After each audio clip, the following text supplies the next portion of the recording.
Para quem está vindo pela primeira vez aqui, professor Leonardo, a Thalita também está encontrando a gente pela primeira vez hoje.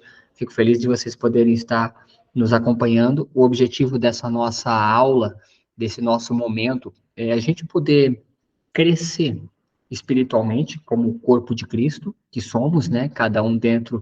Da, da, cada um dentro da sua perspectiva, no seu espaço com Deus, mas como membros, né, ajustados, aprendendo do Senhor, e também entender um pouco como funciona essa construção da nossa fé, né? A nossa fé ela não pode ser abstrata, ela não pode ser uma fé somente do sentir, ela precisa ser uma fé do pensar.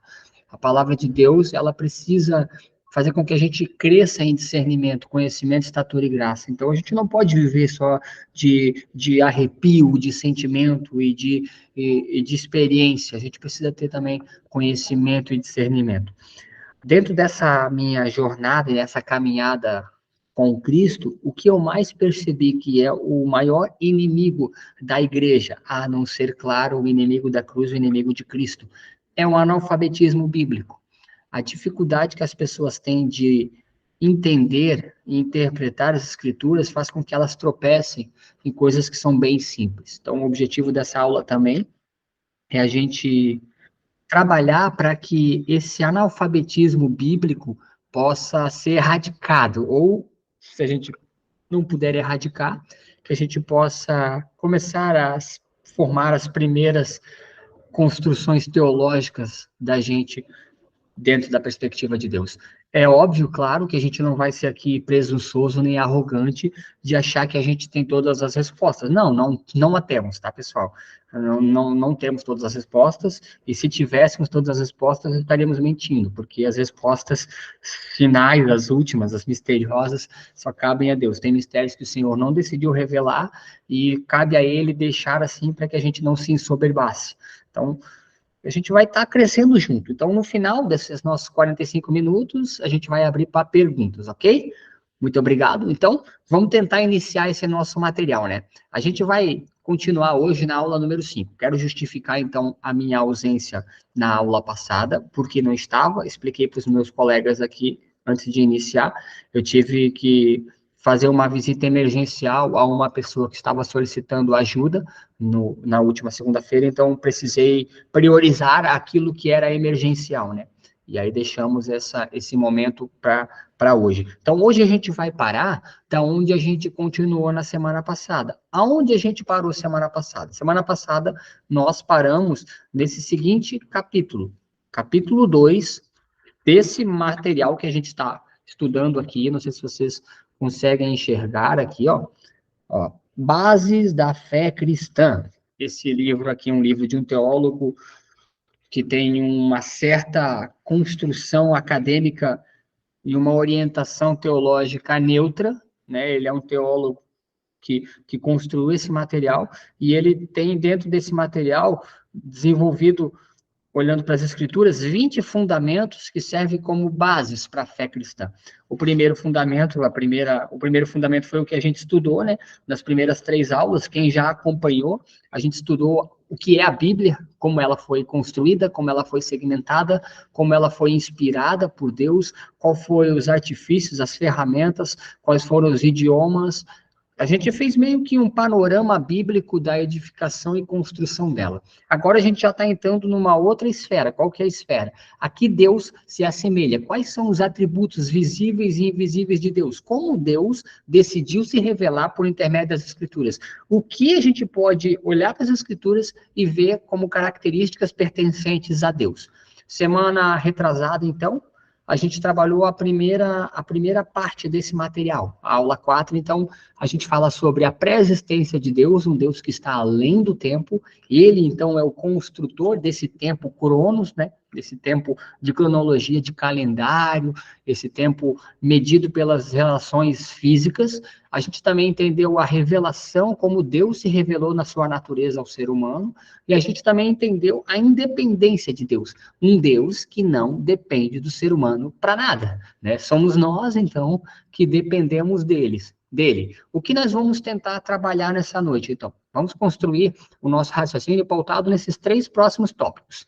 Imutabilidade de Deus, Deus sendo o mesmo Deus, ele é imutável, ele não se molda, ou ele não consegue ser condicionado pelas nossas vontades. O que ele era, ele é e ele há de continuar sendo. Então, ele é esse mesmo Deus imutável.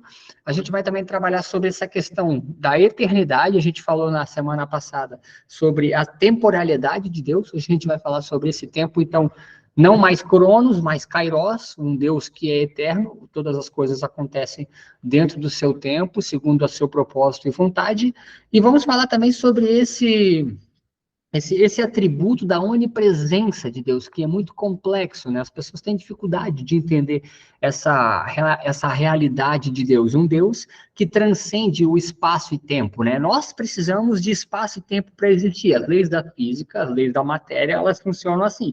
O Rômulo, ele é matéria, ele só pode existir nesse plano físico, nesse lugar agora. Eu não posso estar materializado aqui e em outro lugar. Deus, ele é um pouco diferente. Ele é espírito, e ele, então, gera toda a matéria. Então, a gente vai tentar entender como funciona essa perspectiva. Beleza? Antes de a gente começar, eu queria que a gente pudesse, então, interceder em oração, para que o Espírito Santo possa nos revelar e para que a gente possa também ter obediência e discernimento na sua palavra. Vamos orar junto comigo, meus irmãos?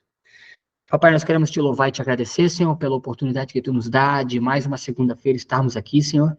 É com grande alegria no coração, Senhor, que nós estamos na tua presença, Senhor. Nós somos privilegiados, Pai. Nós entendemos o quão rico e precioso é esse tempo oportuno que tu tens dado a nós para que a gente possa estudar e crescer na tua palavra, Senhor. Tu mesmo disse, Senhor, que o teu povo perece por não te conhecer, por não entender, por não ler, meditar os teus estatutos, Senhor. E por não fazer isso, é facilmente corrompido e manipulado, Senhor. Nós entendemos a importância de estarmos em conexão contigo. E a forma de estarmos em conexão contigo é através da tua palavra. Foi desta forma, Senhor, que tu decidiu se manifestar e se revelar a nós, Senhor. Obrigado, Senhor. Obrigado pelo presente diário da comunhão com o teu Espírito, Senhor. Que tu possa continuar direcionando a nossa vida e que a gente possa crescer nessa noite. Que teu Espírito possa ir de encontro à nossa realidade, que tu possa fazer com que essa palavra possa crescer e trazer maturidade à nossa vida espiritual, Senhor. É em nome de Jesus que nós te agradecemos. Amém. Então, meus irmãos, vamos lá, né? Vamos seguir dentro desse propósito. Esse critério da imutabilidade de Deus, né? É algo também um pouco complexo, né? Esse Deus que ele não muda, que ele é imutável. Ele criou leis e regras para si próprio e ele não consegue, ele não consegue, ele decide não burlar ou não alterar quem ele é. Pode perceber que isso também já é bem diferente de nós, né? Eu não sei se você já percebeu, mas a gente tem uma facilidade para mudar de opinião, para mudar de personalidade, para mudar de característica, né? A gente tem várias etapas durante a nossa vida, né? Bebê, criança, pré-adolescente, adolescente, jovem, adulto, forma família, idoso, e aí a gente parte dessa vida física para a vida espiritual completa e plena. Então a gente muda durante essa fase, mas Deus, ele permanece o mesmo. Durante todas as fases, a gente pode dizer assim que existem fases, se a gente olhar para a Bíblia, a gente vai perceber que existe aqui 3 tempos dentro da Bíblia: criação, queda e redenção. Deus, ele permanece o mesmo no seu ser, nos seus atributos, nos seus propósitos e nas suas promessas. A Bíblia nos ensina, né, ela parte de um princípio de que Deus não muda a sua natureza, propósito, promessa pautado nas nossas necessidades. Deus, ele não negocia princípios, né? Ele é a formação e a edificação dos princípios. E onde a gente vai, então, olhar para as Escrituras e compreender isso? Eu queria trazer referenciais para a gente. O primeiro, eu queria que a gente pudesse olhar no livro de Salmos. Se você tiver a sua Bíblia aí e quiser abrir, fica muito bem à vontade. Se você não tem ela agora, não tem problema, eu estou abrindo ela aqui. Salmos 102, parte A desse versículo 27, fala o seguinte: tu, porém, és sempre o mesmo. Olha só a afirmação do salmista, né? O Senhor permanece sempre o mesmo em quê? Em qual sentido? No seu sentido completo.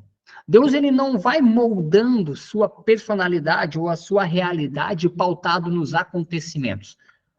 Bem diferente da gente. Eu não sei se aconteceu já com você, mas acontece muitas vezes comigo. Eu acordo com uma certa animosidade, e dentro dessa perspectiva vai passando o dia, e dentro das coisas que vão acontecendo, eu vou, às vezes, me deixando influenciar, fico mais frustrado ou mais alegre. Por quê? Porque coisas acontecem e isso me impacta. E isso vai influenciar diretamente, vai fazer com que eu dê respostas. Deus, ele não age dessa forma. Por quê? Porque ele é a essência de todas as coisas que existem.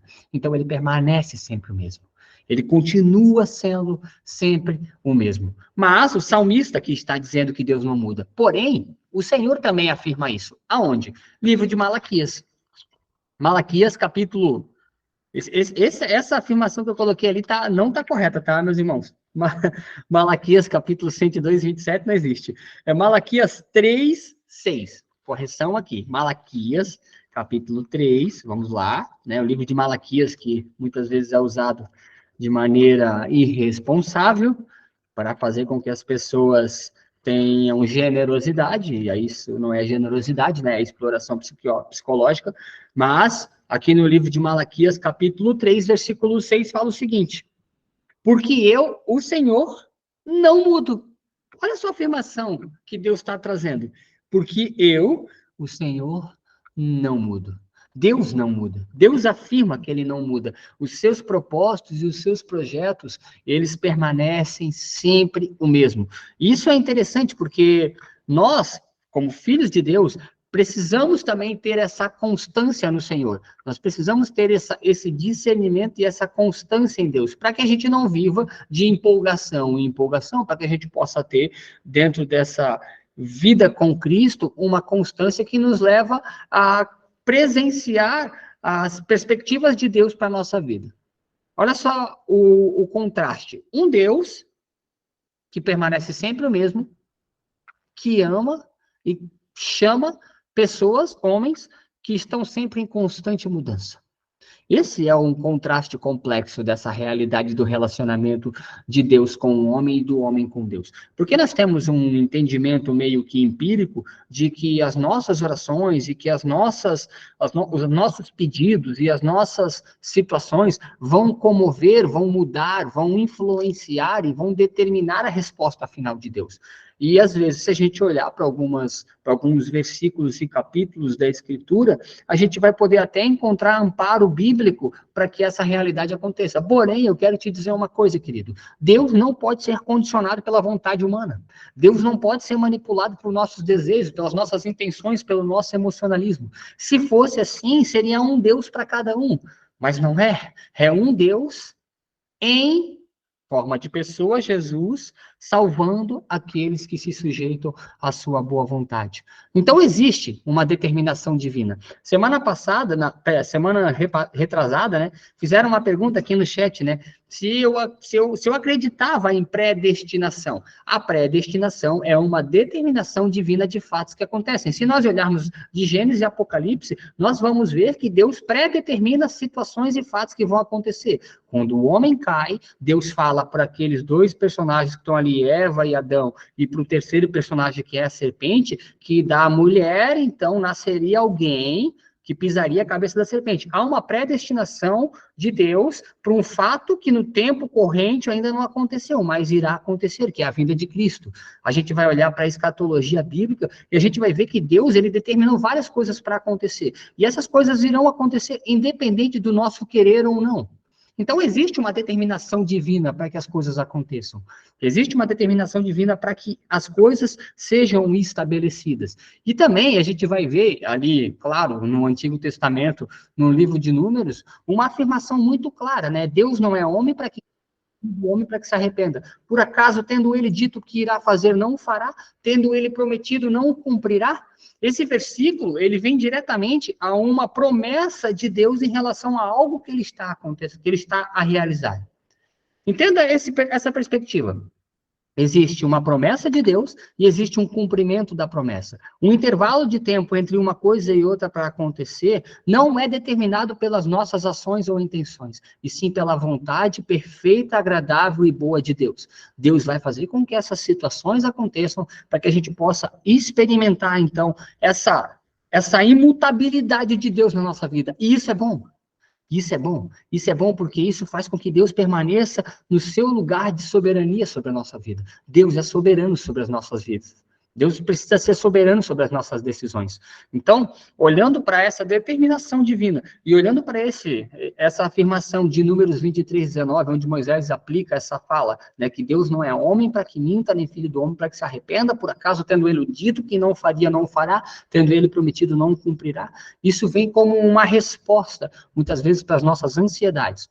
Eu sei que eu e você já tivemos momentos que a gente clamou a Deus para que Deus entrasse com uma intervenção divina, e o nosso clamor era sincero aos pés do Senhor. A Bíblia vai dizer que Deus se comove pela oração do justo, que ele é movido pela fé e pela oração do justo. Porém, esse mover não significa ser conduzido ou controlado. Existe um tempo determinado para que as coisas aconteçam, e se for da vontade de Deus, ela vai acontecer.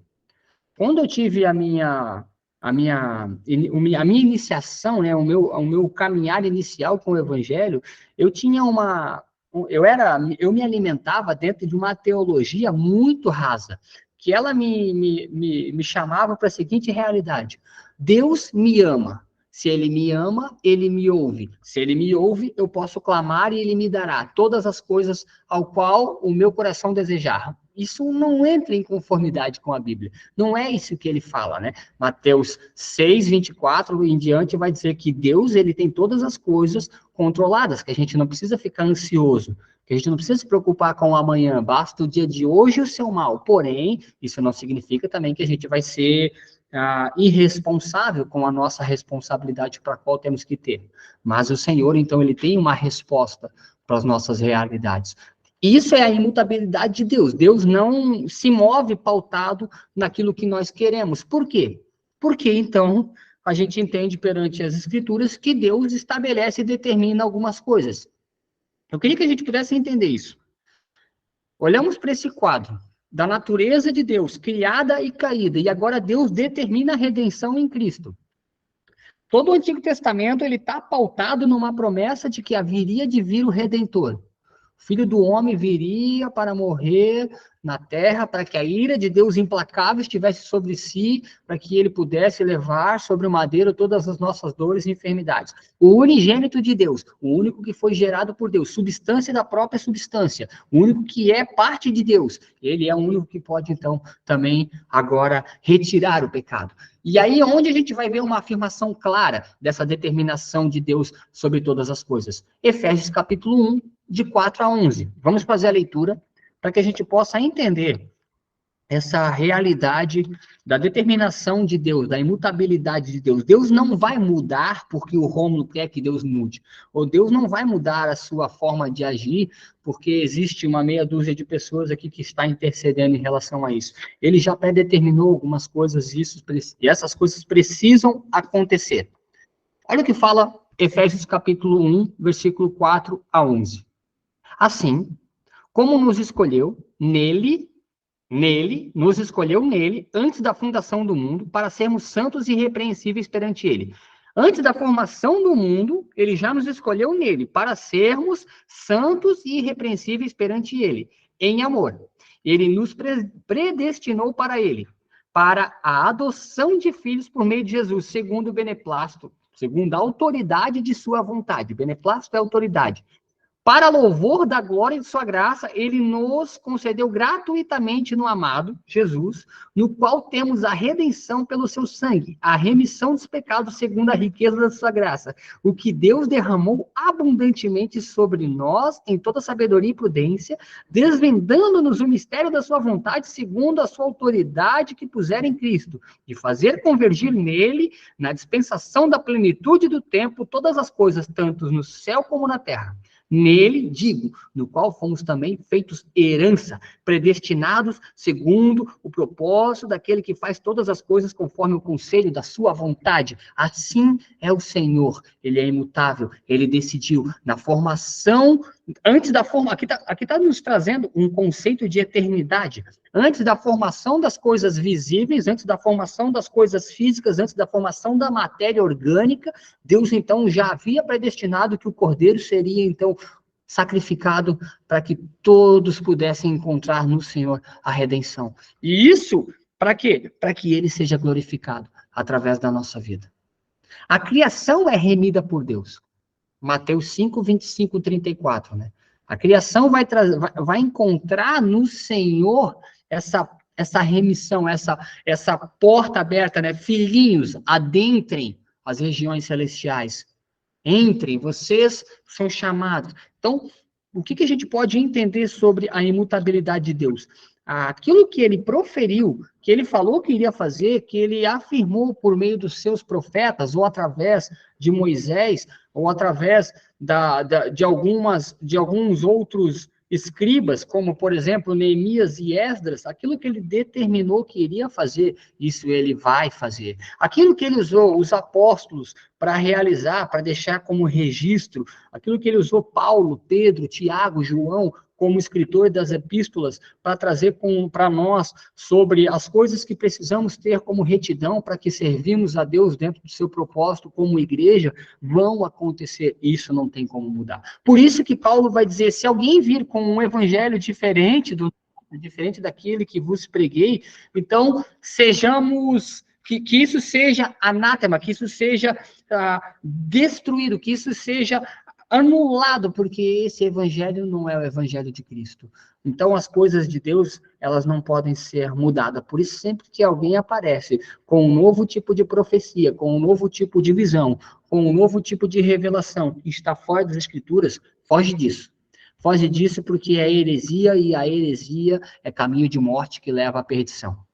Então, essa é a primeira parte que a gente precisa entender, né? Um Deus que é imutável, que ele não trabalha dentro de uma linha cronológica como a gente tem, né? As coisas de Deus, elas são completamente diferentes. E quando a gente fala dessa linha cronológica, isso já vai de encontro àquilo que a gente vai falar no próximo segmento, porque um atributo de Deus está ligado ao outro, não tem como desligar isso, né? A gente vai entender, então, se Deus ele não muda, se ele é imutável porque ele é eterno, porque ele é além do tempo. No nosso tempo, né, a gente vai entender que a Bíblia vai nos apresentar dois conceitos de tempo. Até coloquei aqui no slide, né? O tempo cronos, que é o tempo condicionado pelas leis da física. Com licença. Glória a Deus, estou tomando água, Ingrid. Aleluia. Isso é uma prova para mim. Tomar um copo de água é uma guerra. Tempo cronos, condicionado às leis da física. Um tempo que ele é regimentado pelo nascer e entardecer do Sol, né? Pelo giro completo da Terra, esse giro que forma esse relógio cronológico, o Cronos vem, então, a gente vai encontrar possivelmente, posteriormente, depois o cronômetro, né? Que vem dessa ideia de Cronos, essas leis da física, através da pressão, através da gravidade, faz com que as coisas se mantenham no seu completo e perfeito lugar, andando sempre para frente. O tempo é linear, ele sempre caminha para frente. E o tempo kairos, que é o tempo da vontade de Deus, o tempo condicionado pela vontade de Deus. Esse tempo, ele não inicia agora, ele não tem uma regra de sucessão de eventos. Isso é muito complexo para o nosso raciocínio, porque para nós as coisas acontecem numa pauta de calendário, né? A gente tinha 15 anos, aí a gente fez aniversário, 16, a gente fez 17. A gente não tem mais como ter experiências lá de quando a gente tinha 15. A gente consegue acessar essas experiências pautadas nas lembranças que a gente tem, na memória. Através da memória, a gente tem recordações da experiência, mas a experiência em fato, em si, a gente não consegue mais. Por quê? Porque o nosso tempo, ele só caminha para frente. Porém, o tempo de Deus, ele não funciona dessa forma. Deus não tem início ou fim. Ele é alfa e ômega, ele é eternidade e eternidade. As ações de Deus, elas, para nós, não aconteceram ainda. Para ele já aconteceu, né? Quando Jesus abre os braços e fala, está consumado, ele determina ali, com aquele gesto, segundo a teologia e algumas interpretações bíblicas, que ele ali coloca um ponto final sobre todas as coisas. Tudo já está no tempo espiritual, kairos de Deus estabelecido, determinado, realizado e perfeito. Porém, no nosso tempo físico ainda não. Esse final de semana nós estávamos com as crianças lá na pista de skate, e aí surgiu uma pergunta bem assim, simples, né? Uma pergunta simples, mas de uma profundidade teológica muito grande. Uma menina perguntou, professor, então quer dizer que quando a pessoa morre, ela vai direto para o inferno? ou ela vai direto para o céu? E aí foi complexo de dar uma resposta dentro da perspectiva para que a criança pudesse entender. No tempo físico, Cronos, não, porque no tempo Cronos, o julgamento de Deus ainda não aconteceu. No tempo Kairos de Deus, no tempo perfeito de Deus, sim. Se aquela pessoa crê no Senhor como seu suficiente Salvador, se ela tinha uma vida espiritual, se ela buscava com a sua vida, com a sua santidade, adorar o Senhor através da sua vida, sim, aquela pessoa já está, então, julgada e ela foi absolvida pela redenção que vem em Cristo, então ela já está na eternidade gozando dos benefícios da vida, da consolação do Espírito, que é a eternidade com Deus, né? O galardão de Deus e o bom relacionamento eterno naquele lugar onde Apocalipse 21 vai dizer que não existe morte, dor, não existe desespero, não existe medo, né? O lugar onde há a perfeição de Deus. Porém, no tempo físico, no tempo Cronos, isso ainda não aconteceu, os mortos ainda não despertaram, né? O cadáver já esteve em decomposição, voltará então no corpo glorificado para então poder ser julgado dentro dessa perspectiva. Mas não vamos ficar só nas palavras, vamos olhar para as Escrituras, porque as Escrituras vão nos dar indícios de tudo isso que eu acabei de falar. Primeiro, a gente vai olhar para Salmo 90, versículo 2. Se você tem a sua Bíblia aí, né, abra. Se você está no aplicativo, se você conseguir abrir, abra. Se você não conseguir abrir, não tem problema, porque eu acabei de achar. Salmo 90, versículo 2 fala: antes dos montes nascerem, né? Olha só a linguagem do observador. Os montes não nascem, né? Eles foram, né, por intermédio da palavra, eles vieram a existir. Mas o observador, o salmista, vai dizer: antes dos montes nascerem e se formar-se a terra e o mundo, de eternidade a eternidade, tu és Deus. Olha o que Moisés, olha a profundidade da soberania de Deus na vida de Moisés para que ele pudesse confessar com a sua boca isso, né? Antes dos montes nascerem, tu és Deus. De eternidade em eternidade, tu és Deus. Tu és Deus. De eternidade em eternidade. Antes de teres formado a terra e o mundo, tu és Deus. Mas, não vamos ficar só nessa. Vamos olhar para Apocalipse 1. Né? O livro de Apocalipse é um livro que a gente quase não olha por ter medo de ver as coisas finais, a escatologia de Deus. Eu, particularmente, tenho muito respeito e prudência ao olhar e analisar esse livro, porque existe aqui uma linguagem simbólica que precisa ser respeitada. Às vezes Deus quer falar conosco, se nós não tivermos a prudência e o discernimento correto, a gente pode começar a visualizar aquilo que a Bíblia não está nos afirmando. Mas esse versículo, capítulo 1, versículo 8, ele é claríssimo. Ele não está trazendo em linguagem figural, muito pelo contrário. Ele está trazendo a seguinte afirmação: Deus dizendo: eu sou o alfa e ômega, assim diz o Senhor Deus, aquele que é, que era, que há de vir, o Todo-Poderoso. Se é, presente. Se era, passado. Se há de vir, futuro. O tempo sendo englobado dentro da pessoa de Deus. Eu sou, sempre fui e sempre serei, porque eu sou eterno. A eternidade está em mim. Livro de Judas. As pessoas não leem o livro de Judas porque acham que é o Iscariotes. Não é, não confunda, tá? Não é Judas o Iscariotes. Né? Judas Iscariotes não poderia escrever porque, após a traição, ele decidiu meter uma corda no pescoço e tentar suicídio e alcançar o suicídio com êxito. Vou pegar aqui o livro de Judas, só um pouquinho, né? É um livro pequeno, só tem um capítulo e 25 versículos, e o versículo 25 fala o seguinte: ao único Deus, nosso Salvador, mediante Jesus Cristo, Senhor nosso, glória, majestade, império e soberania, antes de todas as eras, e agora, e por todos os séculos. Amém. Olha só a afirmação que Judas dá, cara. Cara, isso aqui é muito profundo. Ao único Deus, aqui ele já está falando desse Deus único, o nosso Salvador, mediante Jesus Cristo, Senhor nosso, glória, majestade, império e soberania, antes de todas as eras, e agora, por todos os séculos. Amém. Ah, incrível e prazerosa e assertiva colocação de Judas em relação à natureza existencial de Deus. Se a gente pudesse pegar aqui esse versículo 25 e estudar paulatinamente cada palavra que foram colocada aqui, nós ficaríamos um bom tempo e a gente encontraria em um único versículo vários segmentos e atributos de Deus dentro do mesmo versículo. Mas vamos então Segunda Pedro, né? Importante também, né? Algumas páginas para trás, você já vai encontrar as cartas de João e vai chegar na carta de Segunda Pedro. Segunda Pedro, capítulo 3, versículo 8. Profundidade total aqui também. Olha só o que Pedro vai dizer. Há, todavia, uma coisa, amados, que não deveis de esquecer, que para o Senhor, um dia é como 1000 anos, e 1000 anos é como um dia.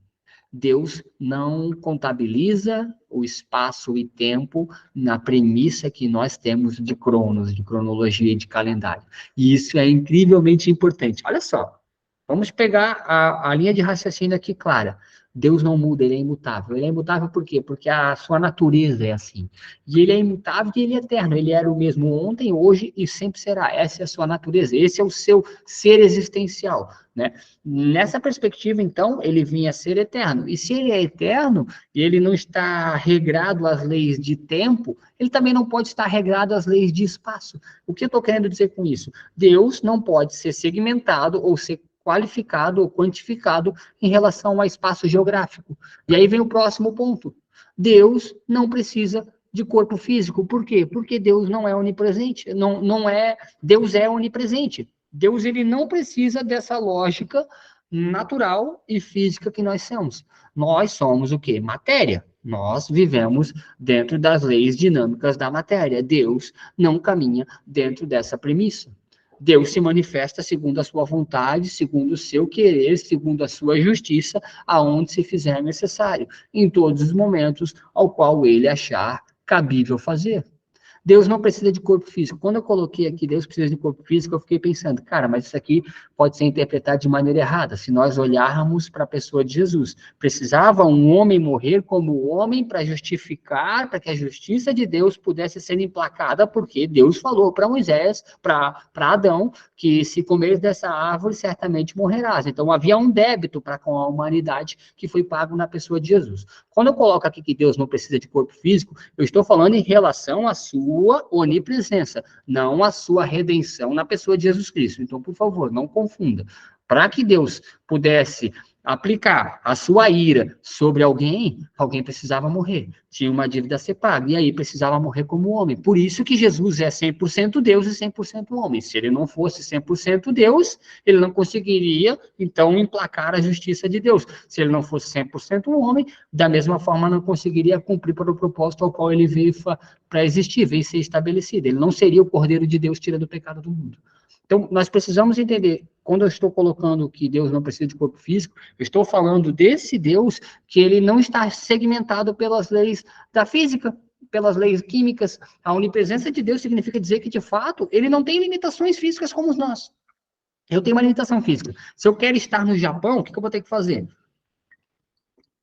Possivelmente eu vou ter que achar o consulado japonês, eu vou ter que tirar eu não sei o nome daquilo que tu vai tirar, né, quando tu quer ir para um outro lugar, visto, né, obrigado, Igor, eu acredito que o Igor deve ter lembrado aí, a gente falou domingo sobre isso, sábado, tirar um visto, né, a gente vai tirar um visto para eu poder ficar um tempo lá no Japão, para isso eu vou ter que comprar uma passagem, eu vou ter que me preparar, vou ter que ir para o aeroporto, pegar um avião e estar lá, Deus não. Isso é muito incrível, porque nesse exato momento, se pessoas estarem lá, que professam a mesma fé que nós, que creem no Senhor, que têm um relacionamento com Deus, e nesse momento lá, possivelmente 9 horas da manhã, quase 10 horas da manhã, lá no Japão, e eles estiverem num momento de adoração, o mesmo Deus que está conosco aqui, nesse momento aqui, hoje ainda, é dia 7/8, lá já é dia 8 de agosto, esse mesmo Deus está lá, porque ele está em todos os lugares, ele é completo em si mesmo, ele tem essa relação com o espaço e tempo pautada nele próprio. Por quê? Porque ele criou todas as coisas. Foi ele que criou todas as coisas. Se ele criou todas as coisas, ele tem essa soberania na manipulação de espaço e tempo. E quando eu digo manipulação, não quer dizer que ele tira vantagens em relação a isso, mas ele pode estar em todos os lugares, aonde se faz necessário. Jeremias 23, 24. Vamos lá. Livro de Jeremias, depois do profeta Isaías, vai trazer a seguinte reflexão para nós. Jeremias 23, 24. Diz o seguinte: acaso sou Deus apenas de perto? Olha só o que o Senhor está perguntando. Diz o Senhor, e não também de longe? Ocultar-me-se-ia alguém em esconderijos de modo que eu não veja?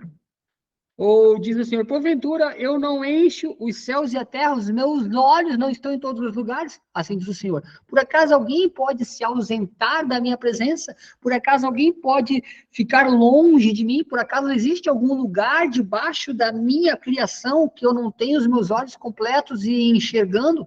A gente vai ver esse contraste na oração do salmista, né? Davi vai dizer isso. No próximo que eu coloquei aqui nesse mesmo slide, o que Davi vai dizer? Vai dar uma resposta em relação a isso, né? Davi vai dizer o seguinte, vamos lá, Salmo 139, de novo, eu sei que você está gostando aí de ler a Bíblia, né? Isso é uma bênção, tá, meus irmãos?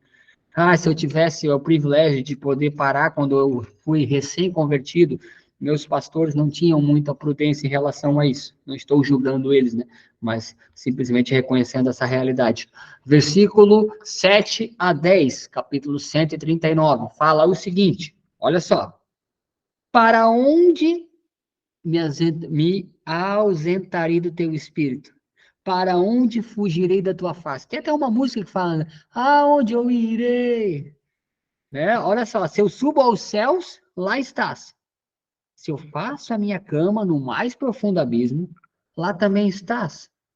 Se tomo as asas da alvorada e me detenho nos confins do mar, ainda lá me haverás de guiar a tua mão e a tua destra me sustentará. Davi está afirmando aqui aquilo que a gente está tentando entender, a onipresença. Deus está em todos os lugares aonde se faz necessário. Para quê? Para que ele possa cumprir com o propósito da sua existência. Para que ele possa cumprir com o propósito daquilo que ele é. Deus sustenta toda a sua criação, meu irmão. Não tenha dúvida disso. Deus, ele sustenta tudo aquilo que existe. Por quê? Porque tudo aquilo que existe só existe porque ele é. Tudo aquilo que existe só existe nele, não existiria se não estivesse nele. Tudo aquilo que existe é mantido por ele, né? Romanos capítulo 11, 36. Porque dele, por ele, para ele são todas as coisas. Amém. Tudo é sustentado nele. Vamos entender então essa mecânica.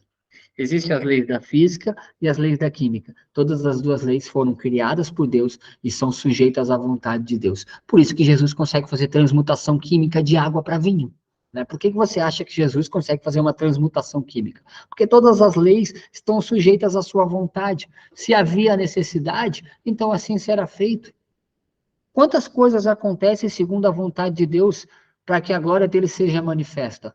A minha conversão e a sua, por acaso, foi um benefício somente nosso? Ou foi também um benefício de Cristo, para que a glória dele pudesse se manifestar através da nossa vida, para que o testemunho da salvação pudesse impactar outras pessoas que olharam para nós no nosso tempo ermo, que olhavam para nós com uma condição de julgamento e hoje conseguem ver a graça de Deus na nossa vida. E aí, através das nossas atitudes e decisões, posicionamentos e intenções, manifestamos o reino de Deus. Não precisamos abrir a boca. Se precisar falar, a gente fala, senão a gente continua pregando o tempo inteiro através de quem somos. Esse é o Deus que sustenta todas as coisas. Deus se faz presente em todos os lugares, segundo a sua necessidade e vontade. Às vezes Deus se faz presente para abençoar, não se faz. Às vezes ele se faz presente para abençoar, às vezes ele se faz presente como bom galardoador que ele é.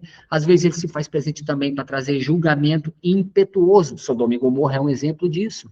Sodoma e Gomorra, se você ler o livro lá, você vai perceber o que acontece naquela narrativa. Ló está naquele lugar, naquela cidade, Deus então vai mandar justiça, Deus encontra Abraão, Deus explica o que vai acontecer, Deus predestina o que vai acontecer, Abraão tenta negociar com Deus, Deus então consegue responder às necessidades de Abraão, e aí Abraão ele é conduzido a compreender a necessidade de Deus ter uma resposta. A resposta de Deus para aquele lugar era o quê? Era trazer justiça e juízo sobre aquele lugar. E isso aconteceu, porque a justiça de Deus é manifestada segundo a sua vontade também. Então, o que a gente pode finalizar dentro dessa reflexão? Falta ainda 2 minutos para a gente abrir para o diálogo. A gente pode entender que esses atributos invisíveis de Deus, eles só são invisíveis a partir do momento que a gente não tem relacionamento com Deus, porque quando a gente vai começar a se relacionar com Deus, a gente vai perceber esses atributos acontecendo na nossa vida como uma constante revelação e manifestação da graça de Deus em nós. Um Deus que é imutável, que estabelece leis, regras, princípios e regimentos, ele não vai mudar isso para que ele possa nos beneficiar, ele não beneficia crente, meu irmão, deixa eu te dizer uma coisa, pode ser que isso é complexo para você, mas Deus não vai fazer algo para te beneficiar em relação ao teu irmão que não crê. Isso não vai acontecer. Isso é uma leitura totalmente equivocada em relação a Deus, como se ele fizesse assim, como se ele privilegiasse. Agora, segundo a sua vontade, se ele tem desejo de lhe abençoar, assim ele fará. Se ele não lhe abençoar, ele continuará sendo Deus, porque é isso que ele é. Segundo a sua vontade, ele faz aquilo que lhe bem cabe. Então, ele é esse Deus imutável, mas ele não é só imutável, ele é imutável porque ele é também o Deus dono do tempo, um Deus que está além do tempo, um Deus que não está pautado na nossa cronologia, na nossa regimentação de calendário, de relógio, de agenda. Deus não tem agenda, irmão. Quem tem agenda somos nós que fazemos compromissos. E a gente pode até fazer compromissos, mas a resposta final é de Deus.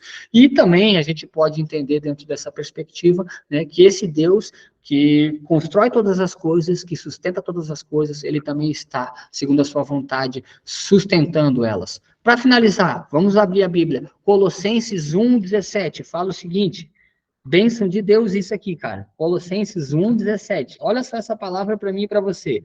Ele é antes de todas as coisas. Nele tudo subsiste. Paulo está afirmando quem é todas as coisas? Jesus. Jesus é todas as coisas. Nele tudo subsiste. Subsiste. Deus, nele tudo vem a existir. Sem ele, nada existiria. João vai trazer essa perspectiva no início da sua narrativa no Evangelho. No princípio, ele era Deus, ele era o Verbo, estava com Deus, ele vivia na perspectiva de Deus, e todas as coisas vieram a ser criadas segundo a sua vontade. Sem ele, nada do que veio a existir poderia ter existido. E aí o Verbo encarnou e se fez homem, e veio habitar no meio de homens, para que pudesse se manifestar no meio de homens, para que pudesse, então, cumprir com o seu propósito. Romanos capítulo 11, 36, nós lemos aqui, né, falamos, não lemos, mas vamos ler, a gente só falou porque eu conheço esse versículo, porque dele, por meio dele, e para ele são todas as coisas, a ele a glória eternamente. Tudo é mantido nele, tudo é mantido nesse Deus onipresente. E Hebreus, para finalizar, capítulo 1, Hebreus, livro de Hebreus, se você puder abrir aí, desculpa, estou abrindo aqui, já estou pulando páginas aqui.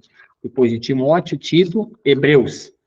Capítulo 1, versículo 3, fala o seguinte.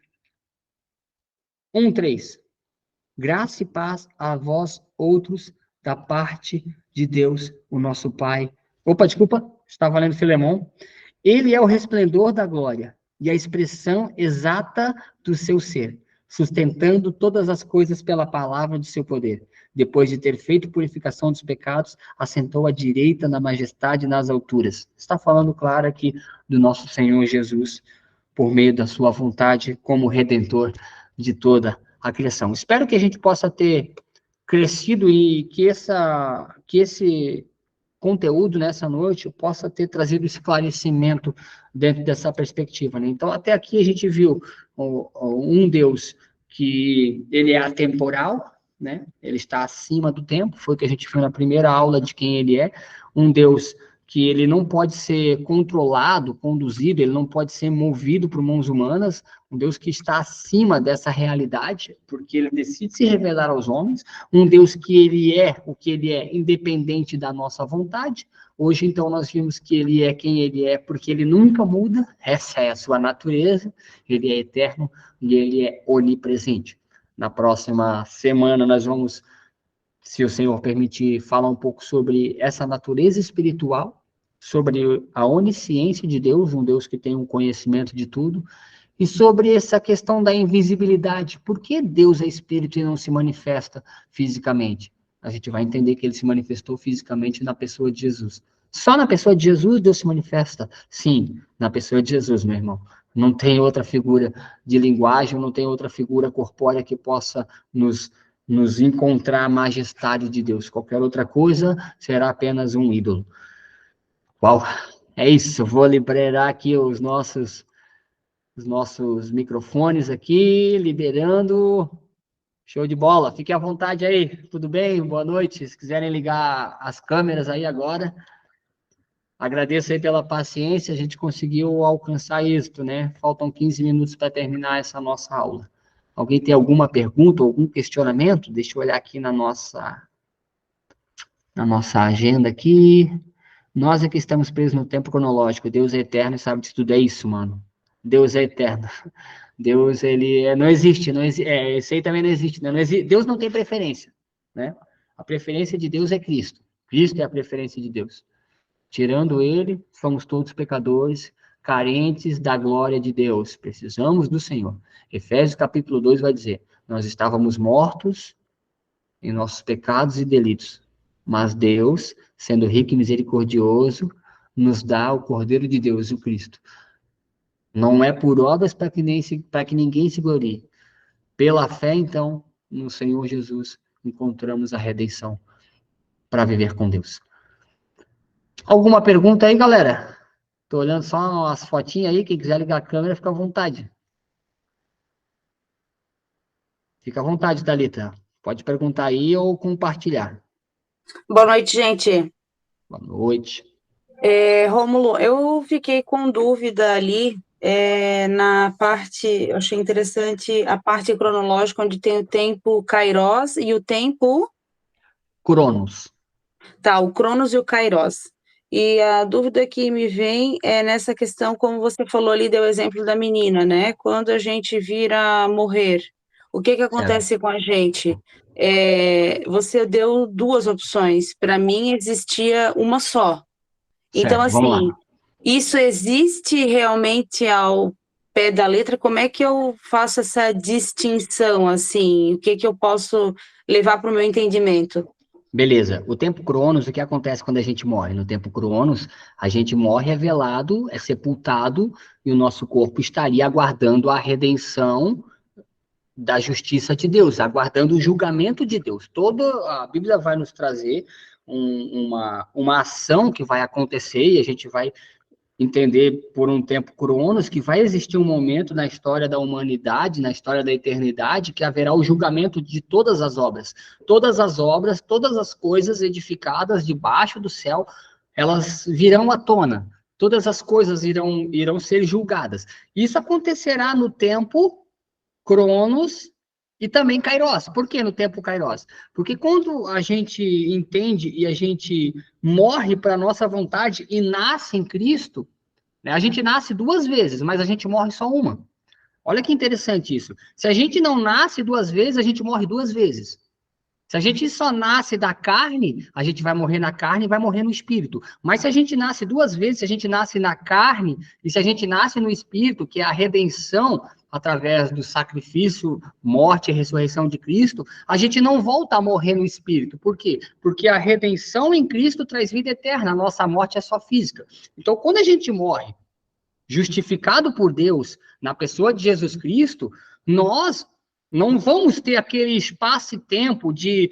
Como é que eu posso explicar isso? Tipo assim, como se a gente estivesse num estágio assim, esperando acontecer a justiça de Deus. Não. No nosso tempo, a justiça de Deus ela já está completa. Por quê? Porque aqueles que creem no Senhor Jesus, eles são salvos. Mediante a fé em Cristo, não há mais condenação. Então, no tempo Cronos, a nossa família pode até levar uma foto lá no cemitério para a gente no dia 2 de novembro. Levar uma foto, lavar a lápide, mas no tempo Cronos, a gente ainda está lá. Mas no tempo Kairos, no tempo de Deus, no tempo perfeito de Deus, a justiça de Deus já foi estabelecida, ela já aconteceu. Não sei se eu consegui te responder, mas não existe dois tempos, existe um único tempo. É que na nossa forma de visualizar, a justiça de Deus ela já aconteceu na pessoa de Cristo. Jesus disse: está consumado. Todos aqueles que crerem em mim terão vida. Porém, aqueles que não crerem já estão condenados, né? O salário do pecado é a morte. Então, não tem outro salário, é a morte. Porém, no tempo Cronos, isso não aconteceu, só aconteceu a morte física, a morte espiritual ainda não. A morte espiritual só acontece no tempo espiritual. Porém, aqueles, então, vamos lá, eu sou o contrário, eu rejeitei Cristo, não quis Cristo, não tenho um relacionamento com Cristo, muito pelo contrário, eu abomino a obra de Deus e eu sou perseguidor de cristão. O que fica claro para mim? Né, e fica claro para todos, que eu sou inimigo de Deus e os inimigos de Deus, segundo Efésios, eles repudiam as obras perfeitas de Deus.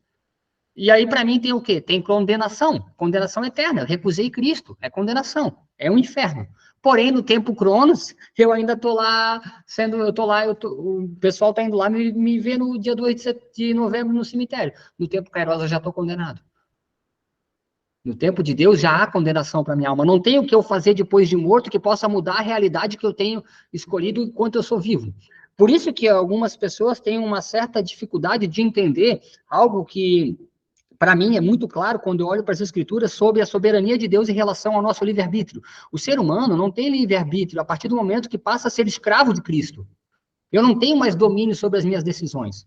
Eu tenho livre condicionamento, se eu quero pegar essa água ou não, isso eu posso fazer. Mas isso não é livre-arbítrio, isso é tomada de decisão. Pegar essa Bíblia na mão e levantar ou soltar em cima da mesa, isso é tomada de decisão. Livre-arbítrio é a capacidade de eu arbitrar a decisão futura sobre a minha alma. E eu não tenho mais essa decisão cabe a Deus. Na pessoa de Cristo, eu não tenho mais decisão, porque agora eu sou escravo de Cristo. Sirvo a Deus e vivo segundo a vontade dele para a minha vida. Acho que ficou muito complexo ou não? Conseguiu entender? Eu consegui entender, Rômulo, agora nesse teu finalzinho. Então, quer dizer assim que quando tu deu o exemplo que se tu foi um ateu a vida inteira e morreu, né? Certo. Ali tu, digamos, já estás com a tua sentença. Tu não tem salvação. Tu não tem salvação. Aqueles que Agora, rejeitam a Cristo não têm. Oi? Aqueles que rejeitam a Cristo não tem o que fazer. Essa é a porta, né? A porta estreita é Jesus. Esse é o caminho para a eternidade, é o caminho para a salvação. Jesus é o caminho para a salvação em Deus. Sim. Não tem outro caminho, né? Então quer dizer que na segunda vinda do Messias, digamos assim, essa pessoa ela já está no inferno, ela nem salva será, não será arrebatada, né? Serão arrebatados somente aqueles que foram salvos em Cristo, mesmo quem já morreu e quem estiver vivo. É isso aí. É isso aí. Por exemplo, nós estamos aqui agora, né? Falta 5 minutos para as 10 horas. Jesus volta daqui a 15 segundos. Top zero. Imagina, isso aí seria muito louco. A gente ia estar junto. Beleza, nós sobe. Porém, quem negou, tchau, tchau. Tá. Negou meu filho, eu te nego também. Entendi. E esse tempo Kairos e... esqueci o outro nome. Cronos. Cronos, isso, Cronos, vou lembrar Cronos de agora. Esse tempo Kairos e Cronos, ele só serve para essa parte de morte ou ele na Bíblia serve para alguma outra coisa? Ele serve para todas as coisas dentro da Bíblia. Serve para todas as coisas. Se tu olhar para uma premissa simbólica não existe, né? Simbólica, a gente pode estar analisando aqui e dizer que a gente está vivendo o Apocalipse 16. A gente está se abrindo as taças da ira de Deus, está se derramando. Nós não temos uma precisão exata de que isso está acontecendo. Segundo as evidências do que a gente está enxergando, segundo aquilo que Jesus vai dizer em Mateus 28, que vai acontecer, a pré-anunciação, Mateus 26, do retorno e dos princípios das dores, a gente percebe e tem uma interpretação de que isso está acontecendo. Mas eles também falaram que quando Nero ateou fogo em Roma, que Nero era o anticristo, que Nero, então, era o falso profeta, existiu naquele momento uma expectativa, lá em 66 depois de Cristo, ali, de que aquilo ali era o momento da vinda de Cristo, aquilo ali precedia a vinda de Cristo. A gente viu que não aconteceu. Depois que existiu a reforma protestante, houve ali também um avivamento, e eles pré-anunciaram, e olhando para aquele movimento renascentista de apostasia que o iluminismo desenvolveu ali em toda a Europa, ali ficou claro também para alguns estudiosos de que ali era um pré-anúncio da vinda do Messias, pelos acontecimentos, pela peste negra que dizimou 1/3 da população mundial naquele momento. Então, eles anunciavam que aquele momento ali, escatologicamente, cronologicamente, também era previsto como a vinda do Messias, mas isso não aconteceu. Então, no tempo Cronos, a gente olha para frente e a gente percebe que tem coisas ainda para acontecer, mas no tempo perfeito de Deus, todas as coisas já aconteceram. A gente não consegue visualizá-las ainda, porque nós não temos essa substância espiritual e esse discernimento para ter esse entendimento. Mas pela Bíblia nós entendemos e isso fica claro em muitas situações. A Bíblia várias vezes ela afirma que todas as coisas já estão consumadas na obra do Cordeiro. Isso é complexo, mas com o tempo nós vamos lendo, entendendo, refletindo, ouvindo, estudando, isso vai começar a fazer um pouco mais de sentido. Tranquilo, é uma coisa que eu aprendi hoje, né?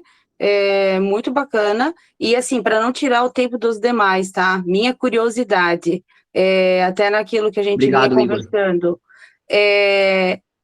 a gente vai chegar na parte de escatológica de Daniel e a parte do livro de Revelação, porque eu tenho muita dúvida nessa questão pré- e pós-tribulacionismo. Bom, então, você está perguntando se a gente vai chegar nesse estudo? Se a gente vai chegar lá num futuro, né? Eu sei que a gente está indo por partes, mas essa é a minha curiosidade.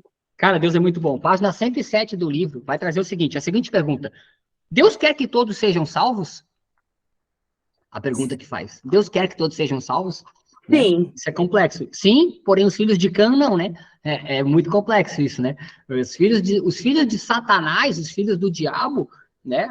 É muito complexo isso. Então a gente vai chegar, tá? Mas não vai ser agora. Vai demorar dentro desse nosso estudo, mas nós vamos chegar. É necessário que nós cheguemos, para que a gente possa ter uma compreensão, para que a gente não viva esperando um conto de fadas bíblico, que Deus vai fazer como se fosse do nada, assim, e aí vai vir tipo aquela música, e a igreja será, sabe? Não é assim, não é bonito, muito pelo contrário, é extremamente doloroso, sofrível, pessoas vão morrer, a misericórdia, ela vai se extinguir, porque o amor esfriará, e a Bíblia, quando fala que o amor esfriará, ela está querendo dizer que, de forma generalizada, que a misericórdia que a gente deveria ter e a compaixão pelo nosso irmão, ela não está mais presente no nosso meio. Então, isso vai ser doloroso para nós. Mas espero que chegamos até lá, tá? Eu não sei se o Senhor vai permitir com que a gente faça nesse primeiro momento. A questão é, enquanto Deus nos dá ar nos pulmões e a possibilidade de termos essa ferramenta para estarmos aqui toda segunda, faremos.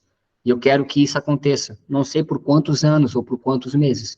Até hoje nós estamos aqui e estamos tendo êxito. Tomara que a gente consiga seguir em frente. Beleza. Então é isso aí. Vou continuar aqui nas minhas aulas. Compartilha com a tua galera aí e chama mais gente para participar. Isso aí.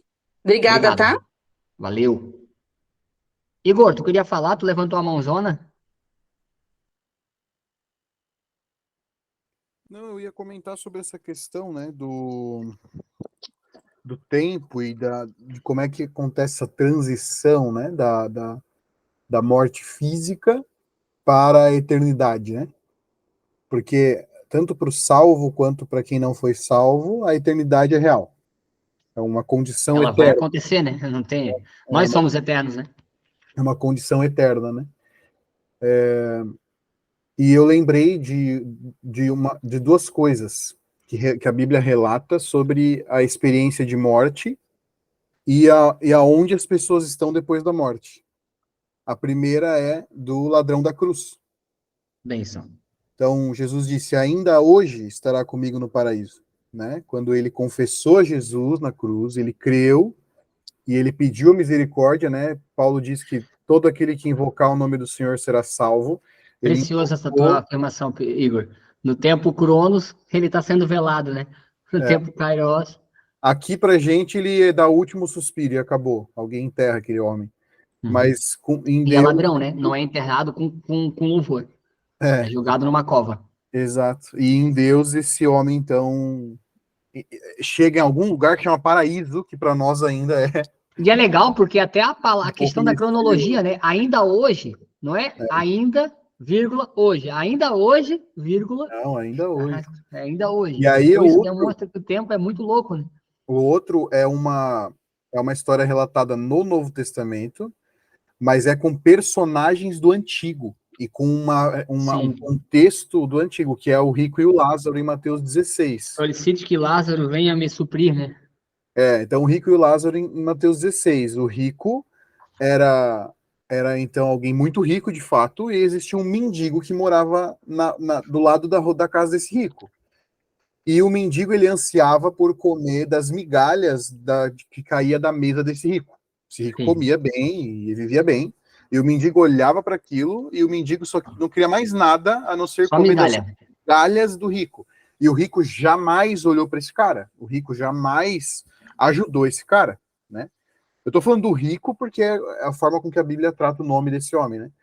Então o rico, ele jamais prestou alguma ajuda, ele foi aquilo que o Rômulo falou, do amor frio, sem compaixão, sem misericórdia, né? E então, acontece depois que a Bíblia narra o seguinte, Lázaro, que é o mendigo, morre. E esse Lázaro não é igual o Lázaro lá, irmão de Maria e Marta, tá? E não é aquele Lázaro que mataram lá, e nem o irmão E Lázaro nem que o canta, irmão né? Lázaro, o louvor que morreu na pandemia, infelizmente, mas tá no Senhor, né? Então, o Lázaro morre e ele vai para o seio de Abraão, a Bíblia relata, para o céu, com Abraão, pai da fé. E Abraão tá com ele. Isso ali Olha que já mostra doideira. escatologicamente a redenção da alma das pessoas que já morreram, porque se Abraão está no céu, né? Cara, Lázaro tá com Abraão na parada, na imagem, beleza. Aí, E aí depois o o rico rico tá morre. no outro pico, né? O rico tá no outro lugar, né? O rico morre. E a Bíblia não fala de quanto tempo foi, mas parece, pelo que você percebe, é imediatamente igual o Lázaro foi para Abraão, o rico foi para o inferno. E aí o rico, ele olha para cima e ele vê o céu. E ele vê Lázaro lá com Abraão. Aí ele fala, Abraão, uma gota, me dá uma gota para poder, né, suprir aqui o meu tormento, tão calor que está esse lugar. E atormentado ele estava. E aí tem outra situação que também é intrigante. Ele fala assim, posso... ou ele fala para alguém dos mortos... Peça para enviarem lá na minha casa, para avisar os meus familiares. Para avisar os meus familiares. E aí Abraão diz para ele, ele já tem a lei... Ele já tem ali os profetas. E os profetas. Exatamente. Ele já tem a lei e os profetas. Ele já tem aquilo que... Eles não vão ouvir mais um. Eles já se recusaram a ouvir. Um anjo pode descer do céu e eles não vão crer, porque é pela palavra de Deus que as pessoas são feridas no coração para que depois Deus cure e faça a fé acontecer, né? Isso então, é um bom exemplo, né, desse tempo, né? Acontecendo. Ponto, os dois morreram e a Bíblia relata que eles já estavam nos seus lugares. Um no seio de Abraão, com Abraão que morreu lá, meu Deus, cara, centenas de anos antes. Milhares, né? Talvez ser. Milhares, eu não estudei o Cronos aí daquela parada. Uhum. Mas, e o outro, então, o rico, que uma pessoa sem compaixão, sem fé, sem humildade, né, sem todos as coisas que a fé nos gera no coração, foi, então, condenado já de pronto, né, e... Bom, enfim, esses dois exemplos que eu lembrei naquele momento que você estava falando. Foi muito bom, tá? Eu queria estar tentando achar aqui nas escrituras qualquer referência bíblica, não estava achando, mas excelente. Porque... O rico Lázaro é Mateus 16. Bênção. Glória a Deus. Obrigado, tá, mano? Obrigado a todos. Assim, ó, a gente vai finalizando por aqui, pra gente também ser prudente e não ficar esticando, senão daqui a pouco ficar cansado e ninguém mais quer acompanhar. Eu agradeço a todos por estarem aqui junto comigo, que vocês possam continuar, se puderem compartilhar para mais pessoas, para que outras pessoas possam estar conosco, seja bem-vindo, né? Eu fico muito feliz e quero que a gente possa crescer nesse conteúdo. Se tiverem dúvidas, tragam, porque se a gente não ter as respostas, a gente vai orar, vai estudar, vai buscar as respostas, porque não existe pergunta que a Bíblia não responda. Não existe. Não existe. O Senhor tem uma resposta para todas as coisas. Vamos orar, meus irmãos, para que a gente possa finalizar?